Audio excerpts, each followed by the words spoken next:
Somnifère, le podcast. Le bonheur est un ange au visage grave, affirme Modigliani.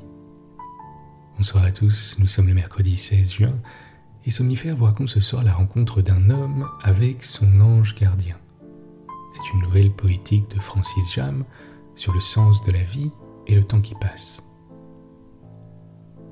Si vous aimez ce podcast et qu'il vous aide à dormir, je vous remercie de prendre quelques secondes pour le noter, le commenter ou vous y abonner sur la plateforme sur laquelle vous l'écoutez.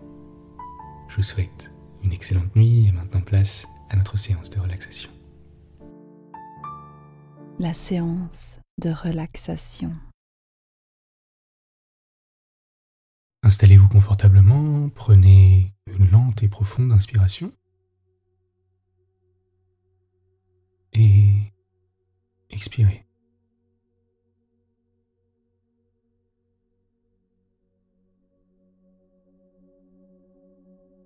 Nous allons maintenant commencer notre séance de visualisation.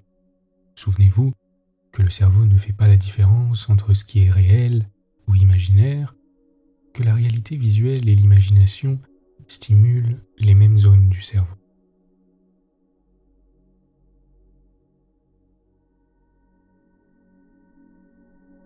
Imaginez que vous êtes dehors au crépuscule, il fait encore clair, mais le soleil s'est couché sous l'horizon.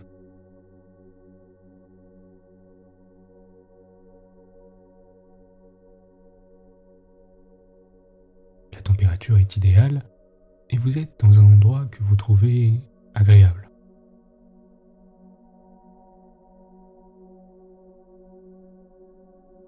Peut-être que vous êtes dans une ferme ou dans les montagnes ou dans une prairie.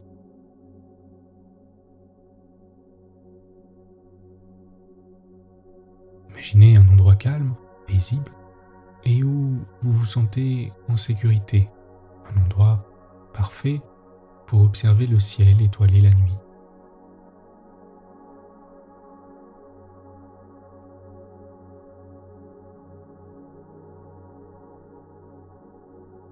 Vous êtes peut-être assis sur une chaise ou allongé sur une couverture.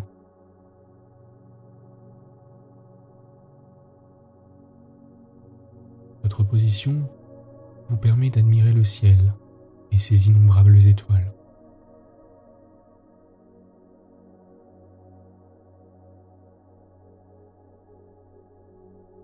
Prenez une grande inspiration par le nez et expirez par la bouche à votre rythme.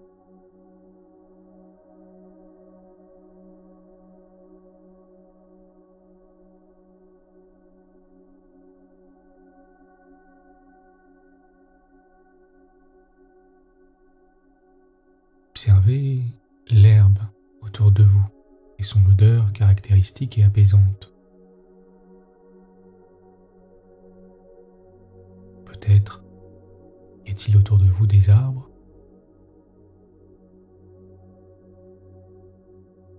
des rochers,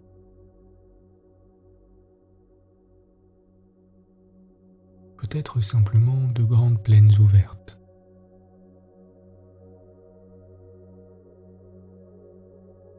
Imaginez cette scène agréable et sentez-vous vous détendre, tout simplement profiter de cette solitude.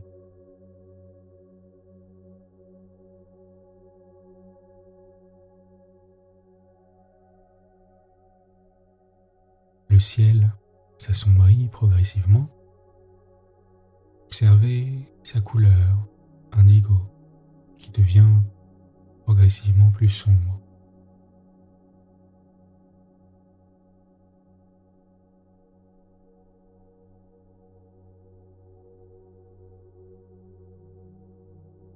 À l'horizon, le ciel est plus clair, avec des reflets rouges et oranges qui disparaîtront progressivement.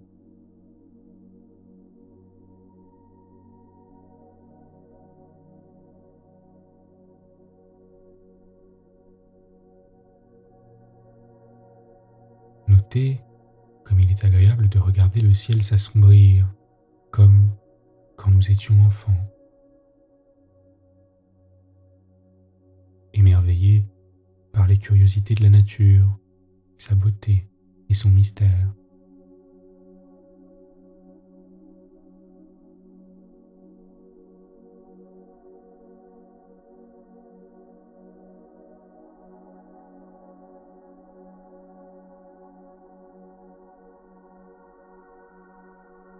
L'air autour de vous est immobile.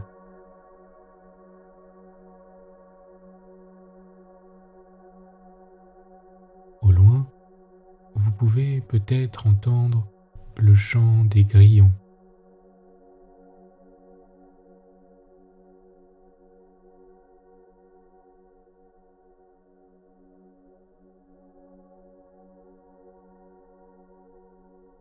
L'air se rafraîchit légèrement à mesure que la nuit tombe.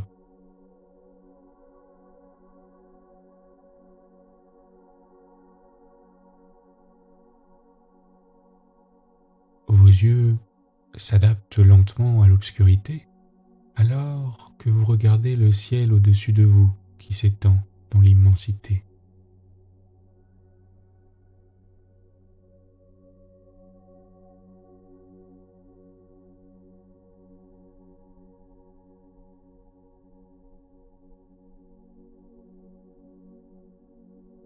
Le ciel devient de plus en plus sombre et vous pouvez voir les premières étoiles apparaître. D'abord une étoile,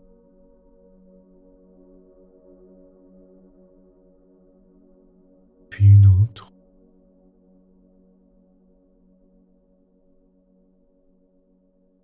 et une autre encore.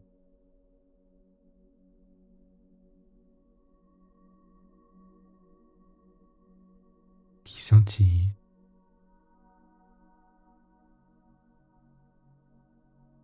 Brillent comme de minuscules diamants.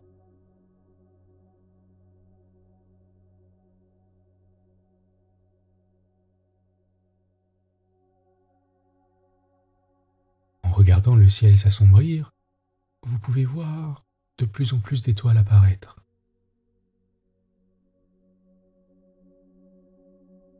Détendez-vous et profitez du spectacle. Regardez la nuit placer son décor.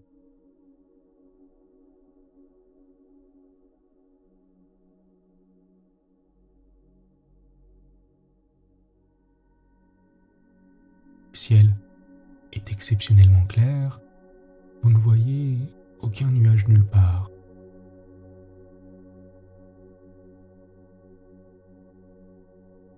Il y a de nombreuses étoiles visibles à présent. Le ciel semble avoir été comme saupoudré par une salière pleine de cristaux de sel étincelants.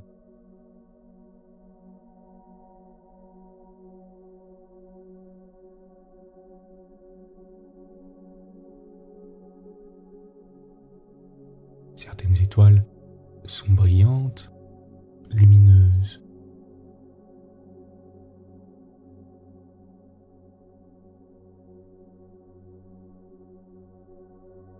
D'autres sont de minuscules petits points que vous pouvez à peine apercevoir.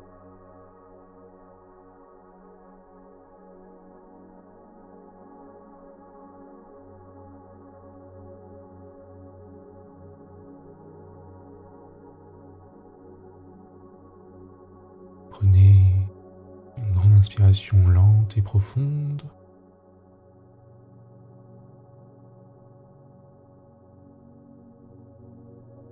Et expirez.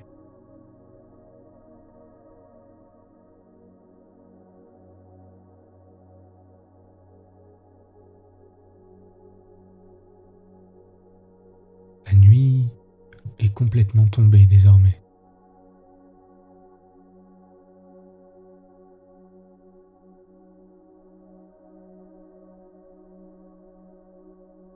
Ici, loin des lumières de la ville, les étoiles sont incroyablement brillantes.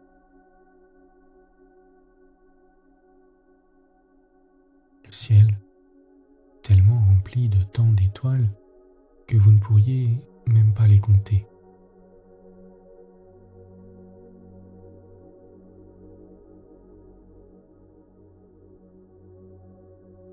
Notez comme l'odeur de la nuit est agréable et vous donne de plus en plus sommeil.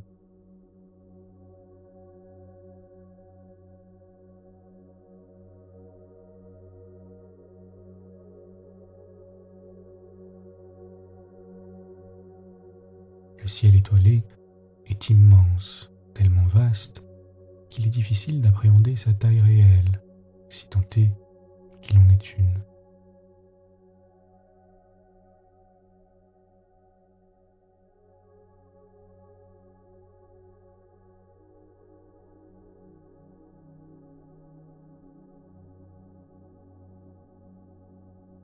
Tentez de reconnaître les constellations, comme lorsque vous étiez enfant.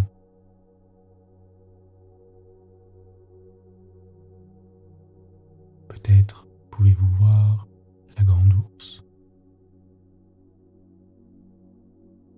la petite ours, Hercule, Bouvier,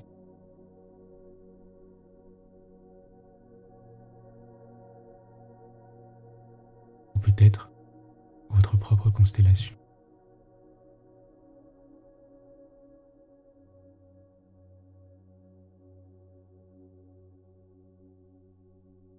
Admirez le ciel étoilé et laissez monter en vous ce sentiment de paix et de sérénité.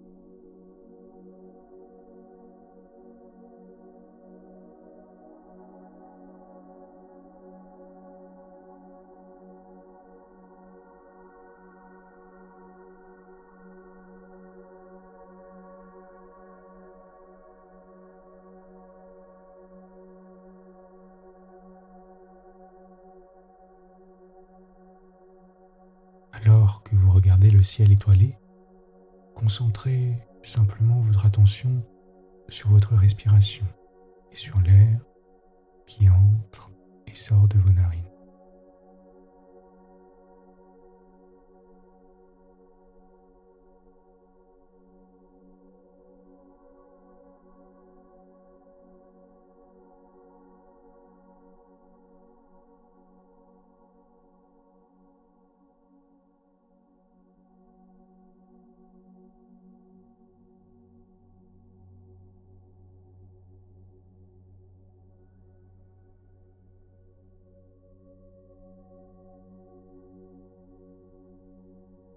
Vous êtes calme et détendu.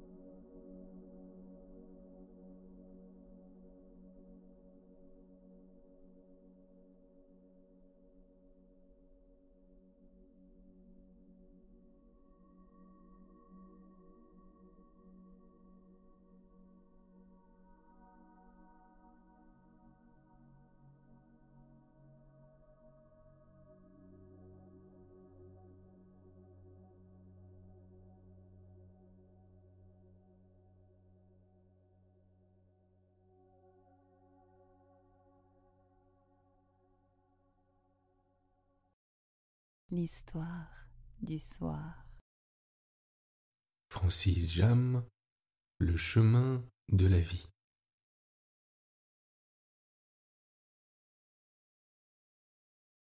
Un poète s'assit un jour à une table pour écrire un conte.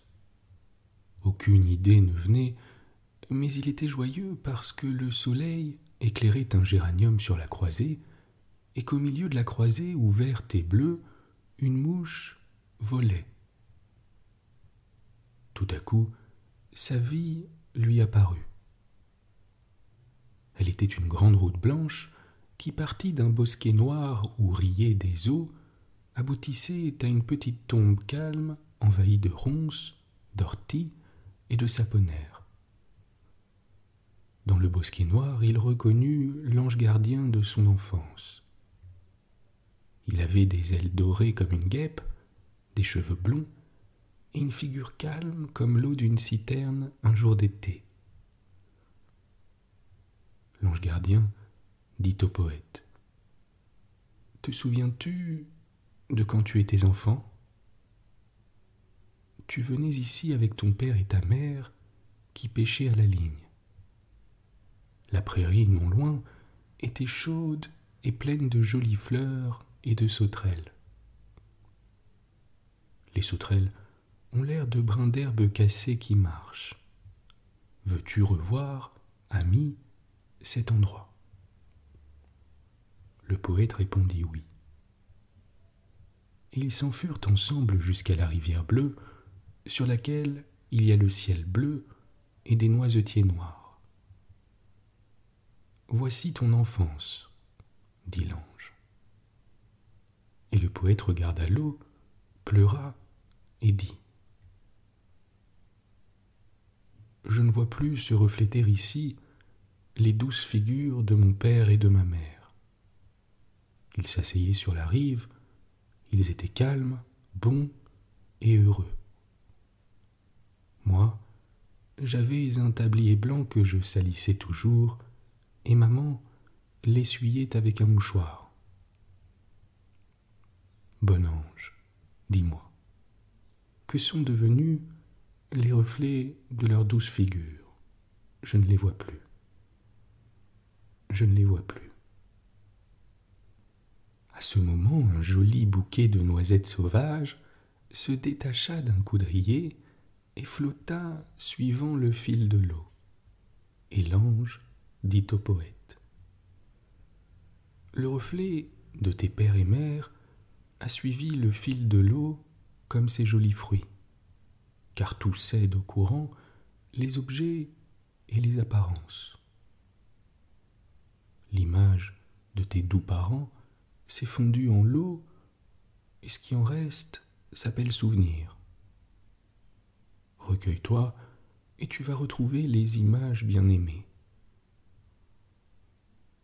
Et comme un martin pêcheur d'azur filé sur les roseaux, le poète s'écria : « Bon ange, n'est-ce point que je vois passer dans les ailes de cet oiseau la couleur des yeux de ma mère ? » Et l'être divin répondit : « Tu l'as dit, mais regarde encore. » Et du haut d'un arbre où une tourterelle avait fait son nid, une plume, légère et blanche, tomba, volante, en tournoyant sur l'eau. Et le poète s'écria : « Bon ange, ce duvet si blanc n'est-il pas la douceur pure de ma mère ? » Et l'être divin : « Tu l'as dit. » Un léger souffle rida l'eau, fit bruire les feuillages, et le poète demanda : « N'est-ce pas la voix douce et grave de mon père ? » Et l'être divin : « Tu l'as dit. » Alors ils continuèrent de marcher sur la route qui sortait du bosquet et longeait la rivière. Et bientôt, sous le soleil, la route devint blanche, blanche. Elle était pareille à une nappe de sainte table. À droite et à gauche, les sources cachées faisaient un bruit de clochettes pieuses. Et l'ange dit : « Reconnais-tu ce passage de ta vie ? Voici, répondit le poète, le jour de ma première communion. Je me souviens de l'église, des figures heureuses de ma mère et de ma grand-mère. J'étais à la fois content et triste. Avec quelle ferveur je m'agenouillais. Des frissons passaient dans mes cheveux. Et le soir, au repas de famille, on m'embrassait en disant « c'était le plus beau ». Et à ce souvenir, le poète fondit en sanglots. Et pleurant ainsi, il était beau comme au jour de la belle cérémonie. Ses larmes coulaient à ses mains, et ils continuèrent de marcher sur la route.